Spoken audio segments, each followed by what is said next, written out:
Kita langsung lihat kondisi terkini di Solo atau Surakarta, Jawa Tengah. Tampak iring-iringan mahasiswa dengan jaket alma mater dan atribut yang mewakili organisasi mahasiswanya tampak melewati jalan di Surakarta untuk menyampaikan aspirasinya di satu titik kumpul mereka.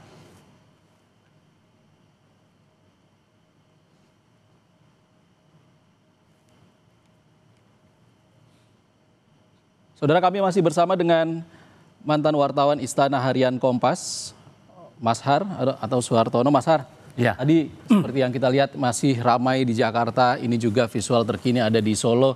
Mahasiswa masih berkumpul meski sudah ada pernyataan dari Presiden Prabowo Subianto bersama Ketua Umum Partai di Istana. Itu juga cukup panjang pidatonya. Menurut Anda sebenarnya hingga kini mahasiswa masih berkumpul untuk menyampaikan aspirasinya, menyampaikan pernyataan atau pertanyaannya. Artinya ada komunikasi yang belum memuaskan pertanyaan publik. Betul, komunikasi dan juga janji yang direalisasinya juga belum ada kan. Jadi masih ditunggu. Misalkan kemarin Bu Puan, Ketua DPR menjanjikan akan menghapus tunjangan tersebut. Tapi sampai saat ini belum ada pernyataan secara resmi dari DPR. Kalau itu sebetulnya komitmennya bagus untuk meminimalisasi gerakan, harusnya itu sudah dilakukan satu persatu persoalannya diselesaikan. Tapi yang memang nggak bisa ditolak itu kan sebetulnya tingkat ketidakpuasan publik dengan apa yang dilakukan oleh pemerintah maupun DPR selama ini masih belum terpenuhi. Misalkan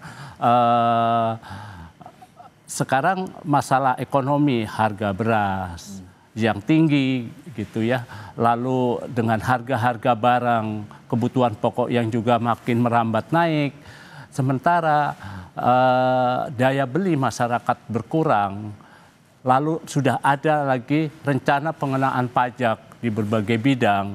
Itu yang membuat semakin mempersulit masyarakat. Jadi sekarang yang mereka harapkan sebetulnya contoh nyata langsung dari pemerintah, dari Presiden dan DPR. Apa yang ditunggu oleh masyarakat itu apa sekarang? Kekecewaan publik ini kalau kita lihat secara holistik tidak hanya soal tunjangan, Mas Har. Jadi kalau menurut Anda harus disampaikan secara detail atau seperti apa kalau urusan tunjangan DPR misalnya harus melibatkan kesekjenan DPR untuk dinyatakan langsung kalau ini memang dipastikan batal atau seperti apa? Iya, jadi artinya harus dikerjakan secara cepat dan segera dipublikasikan sehingga komunikasi yang disampaikan oleh Presiden itu segera diatasi. Jadi satu persoalan sudah selesai, publik tinggal menunggu persoalan lainnya, perbaikan ekonomi. Nah, cuma kan sekarang masalah ekonomi sudah bertemu dengan masalah politik nih, sehingga sudah menjadi satu agak sulit komunikasi yang dilakukan kepada publik. Meskipun Presiden sudah ngomong berjam-jam juga, kalau publik masih menyatakan tidak puas, itu tidak akan bisa terpenuhi.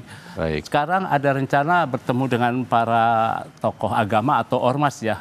Nah, itu kan bagian dari konsolidasi, dari upaya Presiden.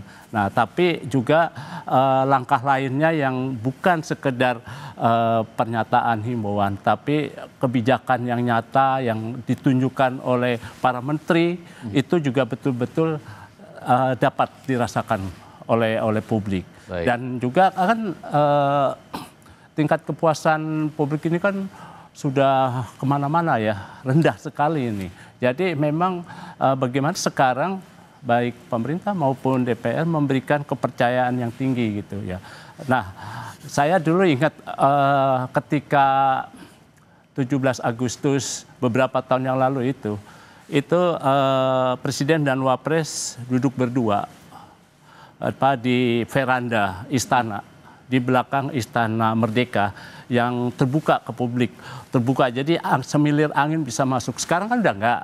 udah nggak terbuka lagi, udah dibangun jendela-jendela tertutup model Perancis sehingga udah nggak bisa semilir angin masuk. Dan mereka berbicara dari 3 sandang pangan papan itu ada beberapa hal yang masih belum dipenuhi. Misalkan sandang masih belum, pangan masih belum juga. Artinya gestur-gestur seperti itu yang hilang saat ini, Ya. Mas Har. Kita dengar juga perspektif lain dari analis komunikasi politik Universitas Airlangga yang sudah bergabung lewat sambungan daring bersama kita, Mas Suko Widodo. Selamat sore, salam sehat Mas Suko.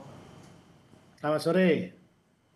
Oke, Mas Suko, sejumlah pihak, baik itu dari istana maupun parlemen sudah menyampaikan responsnya dari rangkaian unjuk rasa yang dilakukan oleh rakyat. Anda melihat apa yang missing, apa yang kurang dari komunikasi politik mereka? Ya, saya kira memang harus ada ekstra yang berbeda ya. Sejauh ini saya melihat bahwa tertumpu kemudian sosok person-person yang terbatas, misalnya dari Kapolres, Dandim, kemudian juga gubernur, wali kota, dan DPR. Saya berharap sebenarnya yang hadir ini justru tokoh-tokoh lokal ya. Jadi ada baiknya misalnya tokoh lokal belajar dari Jogja ya. Misalnya posisi gubernur tapi dia punya sebagai tokoh ketokohan masyarakat sebagai raja. Saya kira bisa munculkan orang-orang yang semacam begawan lokal ya. Misalnya kita mengajak apakah itu tokoh kiai atau gereja atau seniman yang kemudian punya kapasitas pengaruh pada masyarakat. Jadi akan bagus kalau menghadirkan tokoh-tokoh di luar formal ya. Ini belajar dari kasus 98 di mana waktu itu MH Najib, Gus Dur, dan tokoh-tokoh lainnya yang dia hadir dalam ruang ketika krisis itu. Setidaknya dia menjadi katalisator biar tidak berhadapan head to head. Karena yang tampil yang dihadapi justru beberapa orang saya melihat bahwa dibenturkan posisinya. Misalnya kita tahu bahwa partai politik kan sekarang juga mendapat tekanan karena dia berelasi dengan anggota dewan. Nah, kalau dia hadapan dengan mahasiswa atau masyarakat, ada resensi dalam komunikasi seperti itu. Nah, saya kira ada tokoh alternatif yang harus dihadirkan yang selama ini mungkin tidak terlalu banyak muncul di media. Setelah kemarin bertemu dengan, kalau saya tidak salah, 16 ormas agama di Hambalang, hari ini juga Presiden Prabowo Subianto rencananya akan bertemu dengan tokoh agama di istana. Menurut Anda ini gestur yang tepat tidak? Antara ya tidak ya. Sepertinya mesti harus ada tokoh-tokoh lain ya. Misalnya ada banyak tokoh yang di dunia digital ya. Sekarang anak-anak muda itu kan ada tokoh-tokoh mereka yang bisa dihadirkan. Barangkali seperti seniman-seniman atau yang mungkin menjadi panutan itu bisa menjadi jembatan bridging terhadap tema ini.